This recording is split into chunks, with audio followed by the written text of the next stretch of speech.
वज़ीर अक़लियती उमूर मुख्तार अब्बास नक़वी का कहना है कि हिंदुस्तान में हिजाब पर कोई रोक टोक नहीं है। ये जो हिजाब का सांप्रदायिक हाहाकार है वो हिंदुस्तान के संस्कृति और संविधान पर शुद्ध रूप से वार है। और जो हिजाब का ये सांप्रदायिक हाहाकार करके इस देश की संस्कृति, इस देश के संविधान, इस देश की के संकल्प पर वार करने की कोशिश कर रहे हैं, वो कभी सफल नहीं होंगे।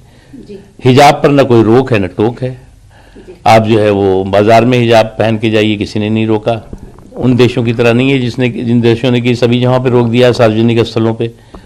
आप बाजार में जाइए, आप सड़क पे जाइए, आप कहीं जाइए, जहाँ पे जो कोड है वो कोड को मानना पड़ेगा। अब उसमें जिद अगर आप कर रहे हैं तो ये जिद और अकड़ जो है वो मुझे नहीं लगता कि किसी भी समाज के हित में होती है। और कुछ लोग इस पूरे के पूरे मामले में जो लड़कियां हैं उनको शिक्षा से कैसे दूर करो, तालीम से कैसे दूर करो और उनकी तालीम पर किस तरह से तालिबानी ताला लगा दो, ये कोशिश है। और ये कोशिश सफल नहीं होने देना चाहिए, किसी को भी नहीं होने देना चाहिए।